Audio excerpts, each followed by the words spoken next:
La troupe était là. Voici un endroit idéal pour notre répétition. Cette verte pelouse nous servira de scène. Ce massif d'aubépine nous servira de loge. Et nous allons jouer comme si c'était dans la nuque. Pierre le Poing. Que veux-tu dire, Navette? Il y a dans cette comédie de Pyrrha Métisbé des choses qui ne plairont pas.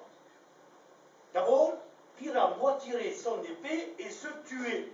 Ces dames ne le supporteront pas. Qu'as-tu à répondre à cela? Mais parbleu, elle doit avoir une peur horrible. Je croyais qu'il ne fallait pas qu'il ne se tue. Non, pas du tout. J'ai un moyen de tout arranger. Écris-moi un prologue et laisse entendre dans le prologue que nous ne nous ferons aucun mal avec nos épées et que Pyrrha n'est pas tué pour de vrai. Et pour les rassurer tout à fait, dis-leur que moi, Pyrrha, je ne suis pas Pyrrha, mais Navette le tisserand. Ça leur enlèvera toute frayeur. Ah oui, oui, oui. On fera ce prologue et il sera écrit en vers de 8 et de 6. Non, pas du tout, mais en deux de plus, en vers de 8 et de 8. Et les dames ne vont-elles pas avoir peur du lion? J'en ai peur, je vous assure. Il faut bien y réfléchir. Messieurs, amener, Dieu nous préserve, un lion parmi ces dames, c'est une terrible aventure, car il n'y a pas au monde d'oiseau de proie plus redoutable que votre lion, et nous devons y regarder à deux fois. Eh bien, il faudra un autre prologue pour dire que ce n'est pas un lion. Non pas. On le nommera par son vrai nom. La crinière du lion cachera la moitié de son visage. Et il faudra que lui-même parle à travers, en disant comme cela, ou quelque chose d'approchant, mesdames, Mesdames, belles dames, belles dames, je viens vous prier, je viens vous prier, je viens vous supplier, je viens vous supplier, je viens vous implorer de ne pas avoir peur, donc je viens vous implorer de ne pas avoir peur, de ne pas trembler. de ne pas trembler. Ma vie répond de la vôtre. Ma vie répond de la vôtre. Si vous pensez que je suis venu ici en vrai lion, Si vous pensez que je suis venu ici en réunion, je ne donnerai pas cher de ma peau. je ne donnerai pas cher de ma peau. Je ne suis rien de pareil. Je ne suis rien de pareil. Je suis un homme comme les autres hommes. Je suis un homme comme les autres hommes. Et là, il se nommera par son vrai nom. Et il leur dira carrément qu'il est Gâtebois le menuisier. Et là, il se nommera par son vrai nom et il dira carrément qu'il est Gâtebois le menuisier. D'accord, c'est entendu. Mais il reste deux difficultés. C'est d'amener le clair de lune dans la salle. Car comme vous le savez, Pyrrha Métisbé se rencontre au clair de lune. Et la lune brillera-t-elle la nuit ou du jour la pièce? Un calendrier, vite, un calendrier. Consultez l'almanach, trouvez-moi l'éclair de la lune. Il y aura bien clair de lune sur Eh bien, il n'y aura qu'à laisser entrouverte la fenêtre de la grande salle où nous jouerons, et la lune brillera par la croisée. Oui. Ou quelqu'un viendrait avec un fagot et une lanterne et dirait qu'il vient défigurer ou présenter le rôle du clair de lune. Mais il y a encore autre chose. Il faut que nous ayons un mur dans la grande salle. Car, comme le dit l'histoire, Pyrrha Métisbé se parle à travers la fente d'un mur. Mais on ne pourrait jamais installer un mur. Qu'en penses-tu, Navette? L'un ou l'autre de nous représentera le mur. On lui mettra du plâtre ou de la terre glaise ou de l'argile pour figurer le mur. Et il n'aura qu'à tenir écarté ses doigts comme cela pour que Pyrrha Métisbé chuchote par l'ouverture. Et si c'est possible, alors c'est entendu. Hein. Bon, messieurs, asseyez-vous tous tant que vous êtes et répétez vos textes. Pyrrha, c'est toi qui parles le premier. Lorsque tu auras dit ta tirade, va te cacher derrière le fourré, et tous les autres feront de même, chacun leur tour. Quels sont ces Russes, tous ces manants qui viennent brailler ici, si près du berceau de la reine des fées? Quoi? Une pièce est en train? Ou je serai spectateur, et acteur aussi peut-être, si j'en trouve l'occasion.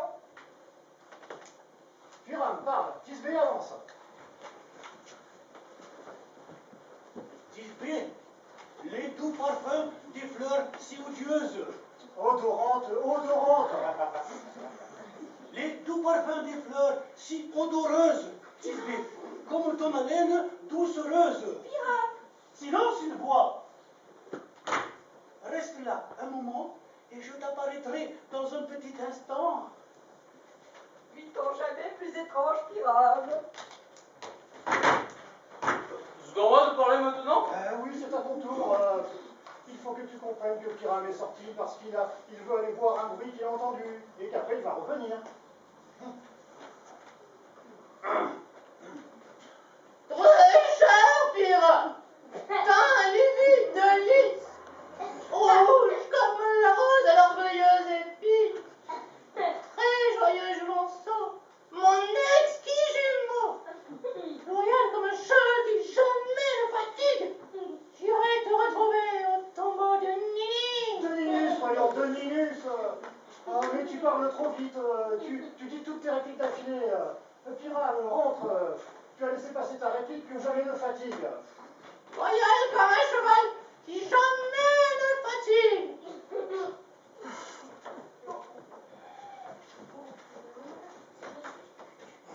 Si j'étais bon, Tisbé, je ne serais qu'à toi. Ô prodige, ô monstruosité, nous sommes hantés. Prions, messieurs. Décampons, messieurs. Au secours. Je vous suis, je vous précède, dans un grand cercle de marais, de fourrés, de bruyères. Je serai tour à tour cheval, ou chien de meute, cochon, ours sans tête.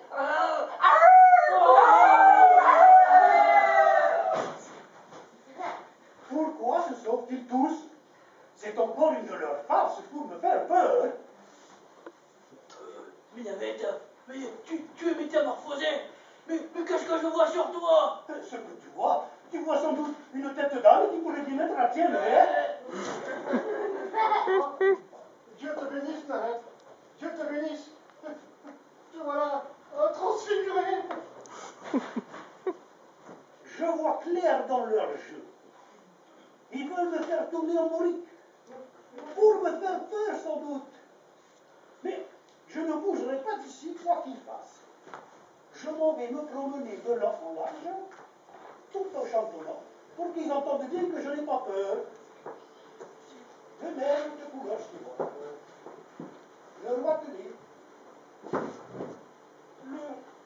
La grille chante dans son histoire. Et on écoute tout au long. Mais quel est l'ange qui me réveille dans mon lit tout en pleurs? Le bouvreuil, le moineau des champs, le coucou gris et sans plein chant, que l'on écoute tout au long sans oser lui répondre non. Car qui voudrait se mesurer avec un oiseau si stupide? Qui voudrait lui donner un démenti, quand bien même que lui rien du quelque coucou? Je t'en prie, aimable mortel, chante encore. Mon oreille est aussi amoureuse de ta voix que mon œil est captivé par ta présence.